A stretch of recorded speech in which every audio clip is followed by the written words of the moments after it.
ಮುಂದೆ ಬರಪ್ಪ ಬರಪ್ಪ ರಾಜ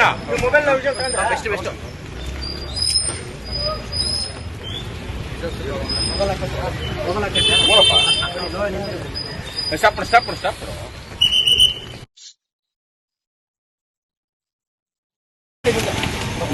ಸರ್ ಅವರೇ ಬರ್ತಾರೆ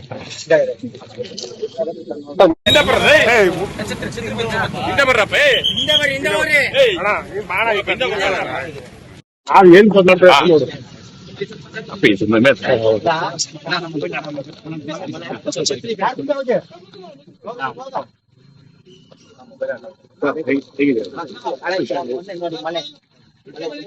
ಮೊನ್ನೆನು ಮಳೆ ಬರ್ತಾ ಇತ್ತು. ನಾ ಮೊನ್ನೆ ಕೂಡ ನಮ್ಮ ಆರಾಮಾಗಿ ತಗೊಂಡು ಎಂತ ಹೇಳಿದ್ದೆ. ಯಾಕೆ ಹೇಳಿದೆ ಅಂದ್ರೆ ನೀವು ನೋಡ್ಬೋದು MG ರೋಡ್ ಅಲ್ಲಿ ಓಡ್ ಬಂದು ಗಾಡಿ ವೀಲ್ ಹತ್ರ ತಲೆ ಬಿತ್ತು. ಯಾರಿಗೆ? ಇದನ್ನ ನೋಡಿರ್ತೀನಿ. ನಾನು ನೋಡಿದಾಗ ಹತ್ರ ಅನಾಹುತಗಳು ಯಾಕೆ ಮಾಡ್ಬೇಕು, ಆರಾಮಾಗಿ ತಗೊಳ್ಳಿ ಅಂತ ದಯವಿಟ್ಟು ಅರ್ಥ ಆಗ್ತಿರ್ತೀರ. ಅದ್ ಮುಗಿತು. ಇವಾಗ ಹೇಳಿ ಯಾಕೆಂದ್ರೆ ಮೆಜೆಸ್ಟಿಕ್ ಸಿನಿಮಾ ಮೊದಲನೇ ಸಿನಿಮಾಯಿಂದ ನನ್ನ ಜೊತೆ ನೀರು ಸುಮಾರು ಸಿನಿಮಾಗಳು ಮ್ಯೂಸಿಕ್ ಮಾಡಿದ್ರು.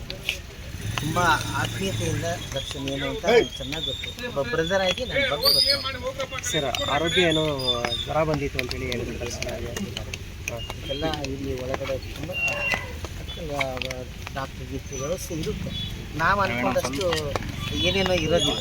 ಅವ್ರಿಗೂ ರೂಲ್ಸ್ ಆ್ಯಂಡ್ ರೆಗ್ಯುಲೇಷನ್ಸ್ ಇರುತ್ತೆ. ಅದ್ರ ಪ್ರಕಾರ ಏನು ಮಾಡ್ಬೇಕು ಅದನ್ನು ಮಾಡಿ. ಏನು ಸರ್ ಕಳೆದ ಬಾರಿ ಈ ಒಂದು ಇನ್ಸಿಡೆಂಟ್ ಆಗಿ ಮುಂಚೆ ಯಾವಾಗ ಭೇಟಿ ಮಾಡಿದ್ರಿ, ಏನು ಮಾತಾಡಿದ್ರಿ? ಅದೆಲ್ಲ ಯಾಕೆ ಈಗ ಅವ್ರು ಒಳಗಿದ್ದಾರೆ. ಅವರು ಸ್ವಲ್ಪ ಕೂಲಾಗಿ ಕಾನೂನು ಏನೇನಿದೆ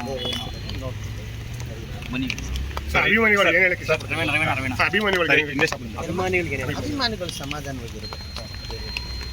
ಅವ್ರು ಎಷ್ಟು ಸಮಾಧಾನವಾಗಿ ಅಭಿಮಾನಿಗಳು ಸಮಾಧಾನವಾಗಿ ಆರಾಮಾಗಿದ್ದರೆ ದರ್ಶನ್ ಅವರು ಕೂಡ ಒಳಗೆ ಸ್ವಲ್ಪ ಕೂಲಾಗಿರ್ತಾರೆ. ಇಲ್ಲಾಂದರೆ ಎಲ್ರಿಗೂ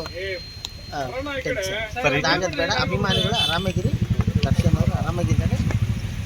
ಇಂಡಸ್ಟ್ರಿ ಬಗ್ಗೆ ಇಂಡಸ್ಟ್ರಿ ಬಗ್ಗೆ ಈಗಿಲ್ಲ. ನಮ್ಮದು ಇದೆಲ್ಲ ಇದೆ, OTT ಆರಂಭ ಆಗಿದೆ. ಅದು ಚೀಫ್ ಮಿನಿಸ್ಟರ್ ತನಕ ಹೋಗಿದೆ.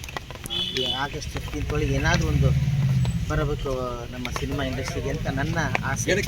ಎಲ್ರಿಗೂ ಅಷ್ಟೇ. ಯಾಕೆಂದರೆ ನಮ್ಮ ಸಿನಿಮಾ ಇಂಡಸ್ಟ್ರಿ ಒಂದು ಸ್ವಲ್ಪ ಏನು ಪೊಸಿಷನ್ ಎಲ್ರಿಗೂ ಗೊತ್ತಿದೆ. ಆದಷ್ಟು ಬೇಗ ಒಂದು OTT ನಾವು ಶುರು ಮಾಡ್ತೀವಿ. ಈ ಕಡೆ ಬಂದ್ಬಿಡಿ ಅಣ್ಣ, ಒಂಚೂರು ಮುಂದೆ ಬೇಡ.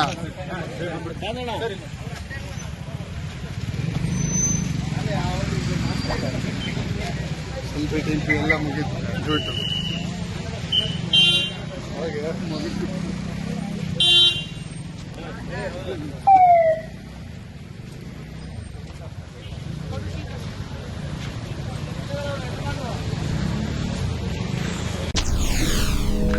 SSTV ಸಿನಿಮಾ ಜಗತ್ತಿನ ಕ್ಷಣ ಕ್ಷಣದ ಸುದ್ದಿಯೊಂದಿಗೆ.